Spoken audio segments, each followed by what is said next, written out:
What is it about executive presence that requires emotional and social intelligence to understand, and why is it important? First of all, it's important because you need to be wired up to bring people together to adopt you as a candidate if you're job hunting, but in the future to adopt unpopular changes, new big projects that might be very enterprise-wide and really unsettling for your team and for the organization, but that you know will bring in great results for the company over time.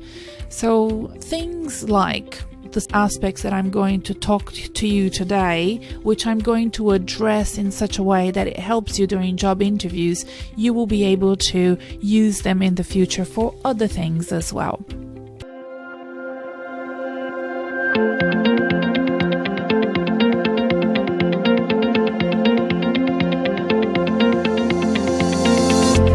I'm Renata Bernardi, and this is the Job Hunting Podcast, where I interview experts and professionals and discuss issues that are important for job hunters and those who are working to advance their careers. So make sure that you subscribe and follow, and let's dive right in. Hello, job hunters and career enthusiasts. Welcome to the Job Hunting Podcast. If you're new here, remember to subscribe. I would love to have you here next week again. And for those who have been following the Job Hunting Podcast for some time, thank you. I really appreciate it. In episode 82, we discussed executive presence, and today, episode 83, we will continue to discuss executive presence, but in a different way. Executive presence has lots of dimensions to it. So in episode 82, we spoke about gravitas and communication and confidence under pressure, decisiveness, and so on. This time, we are going to look into aspects of executive presence that require emotional and social intelligence for you to acquire and use to make sure that you get through that job interview and that you're successful in your career in the long term. I'm always very keen to help you in the short term, getting your job and moving on with your career transition, but also I'm very keen to support you in the long term. And all of these things that we do learn about job hunting and recruitment and selection can be used in the future to help you advance in your career. So if you're not job hunting right now and you're listening, good for you.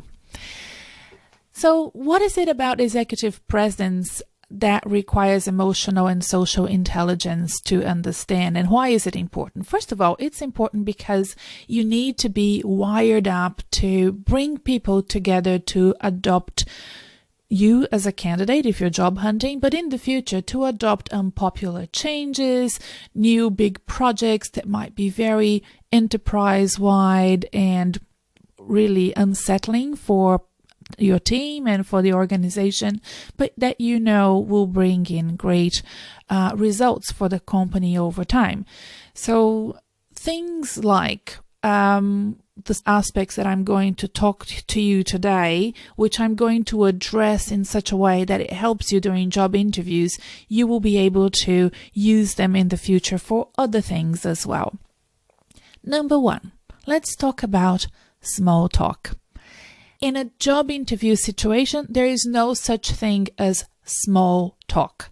Everything that you say and do during the recruitment and selection process, even before the job interview, so when you're answering a call, the way that you answered a call, how fast you answer back if they left a voicemail for you, the emails you send, the way that you write your resume, the way that you present yourself in every opportunity, the consistency of that presentation is important. And small talk is part of showing up consistently on brand with likability and trust, so that people that don't know you at all or don't know you very well think of you as the best possible candidate for the position that they have available, right? So small talk is really important. And if you're not comfortable with small talk, if you feel like you're not very clever at figuring it out, prepare for it. Okay? Don't leave it to chance. Prepare for it. So, for example, here in Melbourne, small talk is very easy here in Melbourne, and I really enjoy explaining how important small talk is in Melbourne to people that are foreigners. As you can tell by my accent, I wasn't born in Australia. I've been here for 20 years. I'm from South America. I'm from Brazil originally, and it's not dissimilar to the way that Brazilians do businesses. In Brazil, we do tend to be very chatty and talk a lot before we get to business. Melbourne is a lot like that. My former coach, Andrea, told me a great story years ago about how she walked into this meeting with a big agenda and a lot of important things that she needed to do. I should get her on the podcast so she can tell the story herself. And she was with her boss, and the meeting was supposed to last for an hour. And for 50 minutes, the boss and the person that they were meeting, they spoke about foodie. They spoke about Australian football, which if you don't know, just Google it. It's very interesting and very different from soccer, which is what I'm used to. And they spoke about football for 50 minutes, but in 10 minutes, right at the end of that meeting, they locked in all the agreements and projects that they went there to do. Right. So it wasn't small. It was quite a long introduction to something that was very important and relevant to her business. And she told me the story because during those 15 minutes of, small talk, she was feeling so anxious and stressed that they wouldn't have enough time to get to business. But the truth is, they had shared all the paperwork, they had shared all the documentation. Every party in that room knew what they were there to do, right? But they were warming up to make important decisions. Now, this might sound very old-fashioned to some or very unique to others, but that's important. And small talk in job interviews is just as important. So here in Melbourne, like I said, foodie is a great topic. The weather is a great topic. The traffic is a great topic, especially post-pandemic when, during the lockdowns, traffic was a breeze and Melbourne is very spread out. So if you don't know the Melbourne geography, it's a lot like LA. It's a lot like, many sort of spread out cities that just go on and on and on forever. I think Melbourne is like 100 kilometers long. So, you go to visit a friend and they live like 50 kilometers away from you, and that's Melbourne, right? So, with traffic, it gets really annoying. And, so those are great topics, and coffee is another good topic.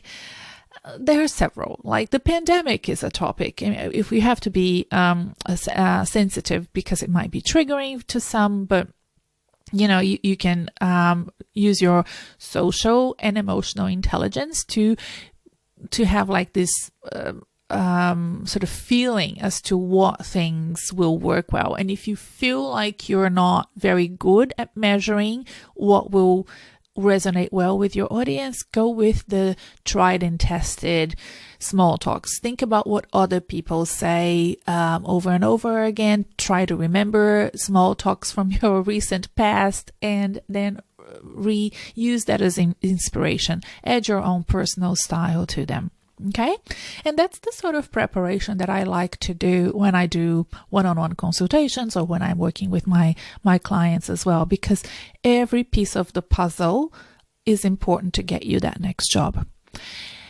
The second thing I want you to focus on is the appropriate dress for your job interview. And the reason why I'm tying this all up with emotional and social intelligence is because the business dress code is not about dressing in a suit, especially post-pandemic, right? So what I have learned from clients, because I'm not in the job market anymore, so I really learn a lot from my clients, is that when they are asked to come for a video interview, some large organizations, I haven't seen small ones do this yet, but large organizations now send to candidates a dress code for that Zoom interview or video interview. And I think that's really important because it's an acknowledgement that most people are working from home, and it's kind of, we don't really know what to wear when we are at home and we're not sort of into an office. So some of them I have noticed say, well, dress as if you were coming into the office,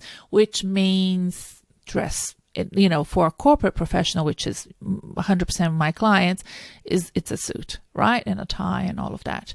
But I have clients, I recently had a client who went for a job interview at a factory, and it's a different, even though she is a senior executive, it's a different environment, and it needs to resonate well with both the people she would be reporting to, but also to the people on the ground floor. And while a suit might be okay in a headquarter, it's kind of stands out in an off way in a factory environment. So for women, it's even more of a, a conversation that we need to have during those consultations, because men, it's kind of, pair of pants, a shirt and a jacket, no tie. That would be a good one. But for women, what's the difference between corporate attire for a job interview in a head office versus a factory setting? So, we went through some ideas that she thought, because she has a lot of experience in the sector, that she thought was going to work. And then we looked to decide on color as well. And I think color is really important, and I'll explain to you why. So for example, here in Australia, I'm very conscious that I have listeners all over the world. So if you are in South Africa, Botswana, India, Singapore, Canada, where else? Oh gosh, I have people everywhere. So you have to adapt what I'm going to say. But this is kind of a very classic approach to job interviewing and dress code, is to dress in navy blue, right? Navy blue is a color that inspires trust. You can tell this by the fact that many consulting companies have adopted navy blue as the key color in their logo websites. You can check all of them. They might have a key color, a highlight color like yellow or red, but they all have the navy blue there as well. You can see that in politicians when they are addressing their constituents, when they're on TV, they tend to dress in dark navy blue, but not black. Usually I do not recommend a black suit. It looks a lot like you're going to an event or a wedding, but it's not really appropriate, I don't think, for job interviews in the corporate sector. You might, use gray, and that's also a good color. But if you want to play safe and play conservatively and do well, I would go for navy blue. And I would stay away from high contrasting colors. So, the navy blue with a red tie I would not recommend that for a job interview. I would go navy blue with a blue tie, a white shirt, and that works well. I do styling for clients. I recently did one for a young graduate. We went shopping together. It was, his first set of interviews. He just graduated from university, and I love doing it. It's one of those things that I try not to do because it takes so much of my time, but it's really fun. So we bought him a navy blue suit, a light blue shirt, and he had lots of ties, so he was going to choose a tie, but he was also one of those job candidates that may have an interview in a head office in Melbourne CBD, and then he may also have an interview in a more casual setting, a more factory setting, because his graduating in engineering. So I explained to him the difference, and we also bought him a khaki pair of pants that he could match with the navy blazer for those more casual interactions with potential employers. So I think that he got an internship, 3 months internship, and now he's looking for a graduate role. So yeah, I hope that the dress code that we selected for him helped him with that internship. Good for him. So those things are really important. Think about the colors that work well for your culture, your country where you are, those that will inspire people to trust you and to engage with you and to like you. So think about all of those things. And again, it's a bit about taking a leaf out of my book, but also using your social and emotional intelligence and your understanding about where you are in the world to find the best possible solution that will suit you, your sector, and your region. The third thing I want to talk to you about is body language. Body language is really important, and some people adopt an open and engaging body language very naturally, and some people don't. So you need to understand where you are on that spectrum. I think that if you are anxious and stressed and a bit fearful walking into an interview, which is like most people, everybody has a little bit of nervousness and stress going into an interview. It will exacerbate whatever it is that, are your weaknesses, and body language mimicking. If that is not something that you're used to do, you might need to train and practice for that, because it really helps you connect with your audience. Okay, I have a great example for you. Even if you don't like either of these women, watch the Meghan Markle and Oprah interview, and you will understand what mimicking body language is. They are sitting, and they are, sitting in exactly the same way, holding their hand on their faces exactly in the same fashion. They nod, one nods when the other one nods. That is really showing that they're very connected, and they're connecting more and more and getting more and more of that body language connection over the course of that interview. So I really enjoyed watching that interview for that reason. I thought that was a great example. You can see that they're both crossing legs in the same way. It's really an interesting way of understanding the importance of body language.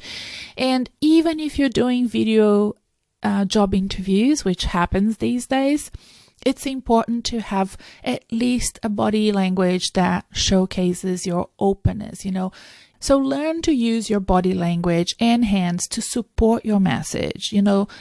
Is your posture upright? Are you connecting with your audience with your body? Are you using your hands to help you tell a story? This is something that you can also learn from people on TED Talks. There is a very kind of recipe way to do a great TED Talk that includes moving around the room and using your hands. I don't want you to move around when you're doing a job interview, but those hands gestures and the facial expressions when people are telling great stories, they do help you to engage, and it will help you in the job interview as well. So practice for those. People tend to have this obsession with practicing their answers, but if you just rehearsed and spit them out, it's not going to make you connect with the audience. You have to be very holistic in the way that you think about job interviews. All right, the next thing we're going to talk about is greetings. Do you make solid eye contact when you're greeting the job interviewers? What about your handshake? Now, things have changed a lot since 2020, and I will tell you how I have decided to move forward with handshakes. I ask the person, are we shaking hands? Are we shaking hands? And if they say, yes, of course I do, a nice and firm handshake that doesn't squish the person's hand, but it's not sort of wishy-washy. And it's better to ask. And if they say yes, then you go and do that handshake with, with gusto. The reason why I ask is, even though Australia the COVID is very under control, people may have an autoimmune disease. They may be protecting themselves until they get vaccinated. They might, have any sort of issues that I don't know. And I think we are changing the way we think about handshakes, and it could be that handshakes will be a thing of the past. Who knows?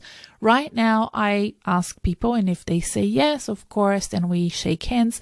If there is no handshake, then make sure that you smile, that you wave your hands, especially if it's a job interview done online by video, and that you show that openness and that willingness to connect.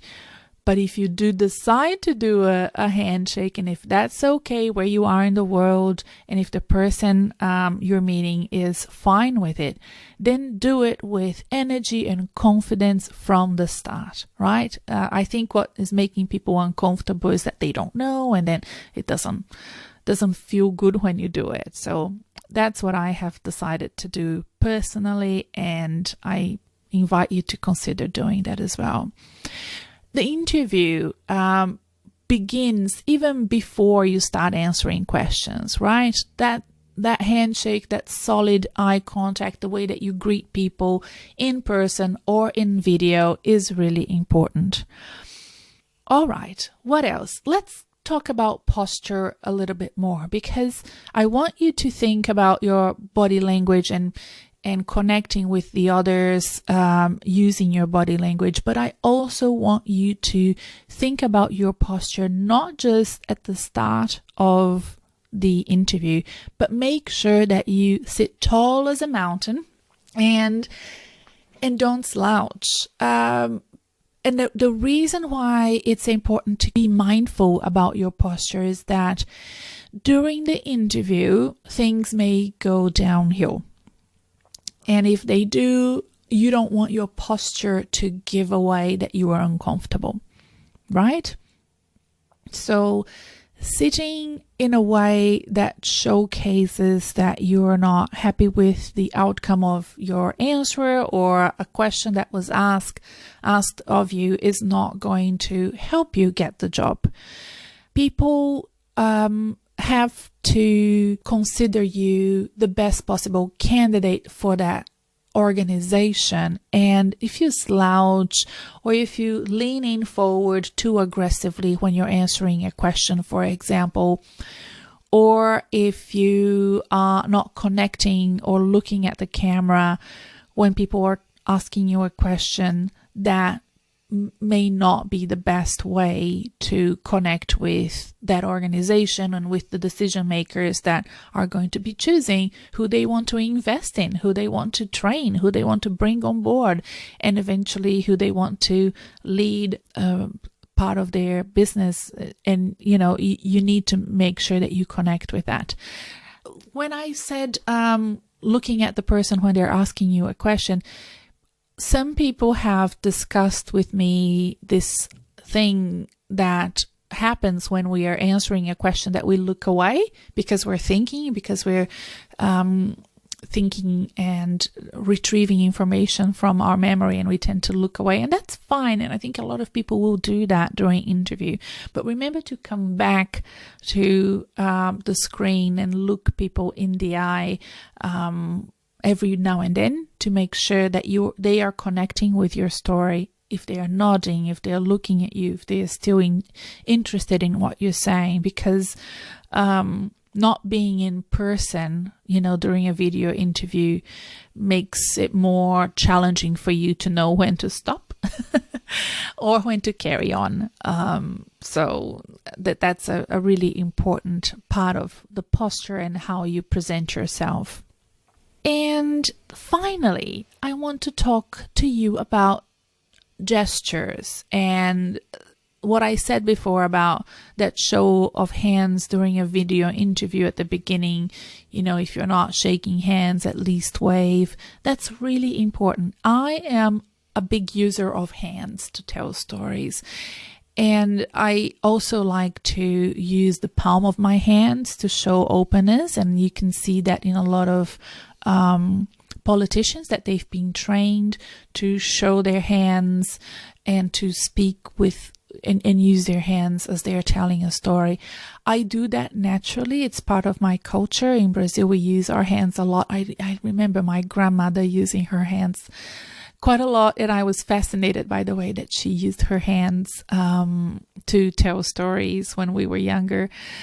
I have to be careful in Australia, which is a different culture, not to fidget too much or be too animated and wild with the use of my hands. So I have tamed it down, but I've been here for 20 years and I've learned that over time. Especially in video, it can be disconcerting because your hands will be closer to the camera than your face, and it will be a bit busy for the people watching you on the other side of the screen.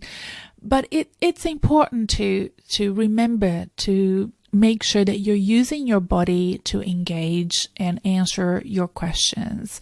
And I think it will be important that you observe, now that I've mentioned to you a few examples of politicians and TED Talks and the Oprah and Meghan Markle interview, that you go back and watch those, because you will get some cues from it. And I think that from now on, if you haven't yet paid attention to these things, you might pay attention to how people on TV, when they're interviewed by the news, and if they're professionals, of course, you will see how they use their hands. Here in Victoria, the Premier, during the lockdowns, he was doing daily addresses to the media and the community to give updates on how the lockdown was going and the measures that were being implemented.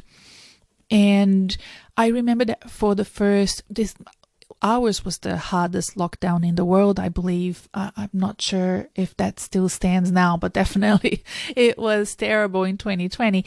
And I remember in the first few weeks of that lockdown, he was holding on to the lectern so firmly. It's almost like he was afraid to let it go, and you could feel the tension and the importance of what he was trying to say. And frankly, I think that, I felt that it wasn't the best way to present. I wish that, but what can you do? He's human, right? But I think that over time, he let go of that lectern. Thank goodness. And, we all grew more used, and we got ourselves accustomed to lockdown and to doing daily presses with the Premier and all of that. And he let go of the lectern. But it was really interesting to see how difficult it was for him to tell that story. He was holding on so firmly and he was so tense. Probably very tired as well with lack of sleep.